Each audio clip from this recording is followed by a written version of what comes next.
हमारा पहला क्वेश्चन है कि पैसिव वॉइस क्या होते हैं। जब हम किसी वाक्य में काम करने वाले पर नहीं बल्कि काम पर जोर देते हैं तो वो पैसिव वॉइस होता है। अब हम इसे एग्जाम्पल से समझते हैं। जैसे मोहन ने किताब पढ़ी, तो ये क्या है? ये एक्टिव वॉइस है। यहाँ मोहन काम कर रहा है, तो यानी कि सब्जेक्ट को इम्पोर्टेंस दी जा रही है। और जबकि पैसिव वॉइस में क्या होता है? किताब मोहन द्वारा पढ़ी गई, यहाँ पर मोहन की कोई वैल्यू नहीं है। सिर्फ पैसिव वॉइस में जो कर्म हो रहा है उसको इम्पोर्टेंट दी गई। कर्म क्या है? किताब को पढ़ने का।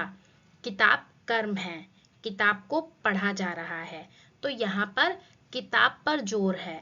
तो एक्टिव और पैसिव वॉइस में दोनों में क्या अंतर है कि एक्टिव में हमारा सब्जेक्ट पर जोर होता है, सारी कंट्रोलिंग सब्जेक्ट पर होती है, और जबकि पैसिव वॉइस में जो हमारा ऑब्जेक्ट है वो इम्पॉर्टेंट होता है। तो पैसिव वॉइस की डेफिनेशन सिर्फ इतनी ही है कि जब हम किसी वाक्य में काम करने वाले पर नहीं बल्कि काम पर जोर देते हैं तो वो पैसिव वॉइस कहलाती है। अब हम पैसिव वॉइस के रूल्स को समझते हैं। आपको पता है बच्चों, जब हम एक्टिव को, सेंटेंस को ट्रांसलेट करते हैं तो उसका स्ट्रक्चर हम क्या बनाते हैं? Subject plus verb plus object.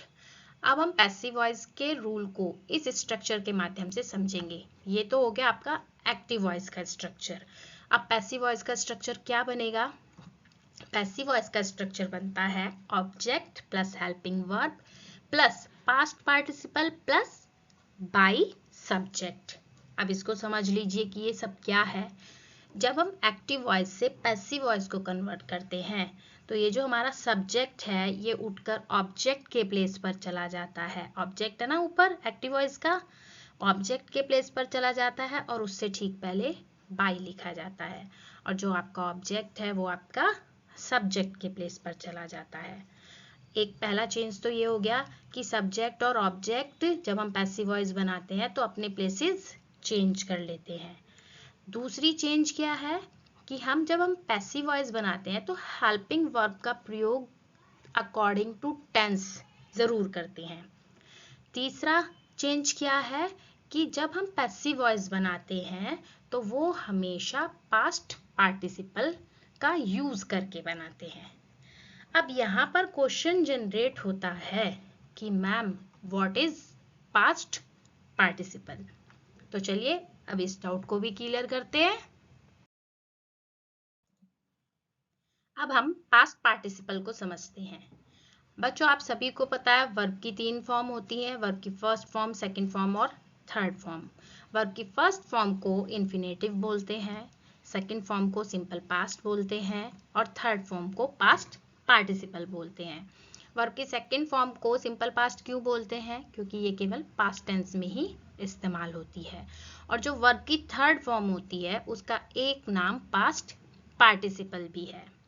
ये पिछली स्लाइड में मैंने वर्ब की थर्ड फॉर्म ना लिख के पास्ट पार्टिसिपल इसलिए लिखा कि अगर कल को आप बुक में कहीं ये पढ़ लेते हो कि जब हम पैसिव वॉइस बनाते हैं तो object plus helping verb plus past participle plus by plus subject का इस्तेमाल करते हैं, तो आप ये कहोगे कि हमें तो वर्ब की थर्ड फॉर्म बताई थी, यहाँ पर तो पास्ट पार्टिसिपल लिखा है। तो इस डाउट को क्लियर करने के लिए मैं यहाँ पर आपको समझा रही हूँ कि वर्ब की थर्ड फॉर्म और पास्ट पार्टिसिपल एक ही होता है। अब हम इसको कुछ वर्ब के माध्यम से भी समझेंगे, जैसे ईट, एट, ईटन। तो ईटन क्या है? पास्ट पार्टिसिपल, वर्ब की थर्ड फॉर्म है। सी, सा, सीन, तो इसमें सीन क्या है? पास्ट पार्टिसिपल, वर्ब की थर्ड फॉर्म है। अब जो हमारा पैसिव वॉइस का स्ट्रक्चर है हम उसे ऐसे भी लिख सकते हैं, object plus helping verb plus past participle plus by plus subject, या फिर हम उसको इस तरीके से भी लिख सकते हैं, ऑब्जेक्ट प्लस हेल्पिंग वर्ब जो भी टेंस के अकॉर्डिंग यूज होती है, प्लस वर्ब की थर्ड फॉर्म। ध्यान दीजिए, पास्ट पार्टिसिपल और वर्ब की थर्ड फॉर्म एक ही बात है, प्लस बाय और प्लस सब्जेक्ट। तो ये तो आपको क्लियर हो गया कि पैसिव वॉइस का स्ट्रक्चर कैसे बनता है। ये मैंने आपको कॉमन स्ट्रक्चर बताया है, जो जितने भी टेंस हैं उनमें एक कॉमन चीज यूज होती है। अब टेंस वाइज इस स्ट्रक्चर को हम आगे समझेंगे। लाइक शेयर सब्सक्राइब करो, ग्रामर विजन के साथ मजा करो। Like share subscribe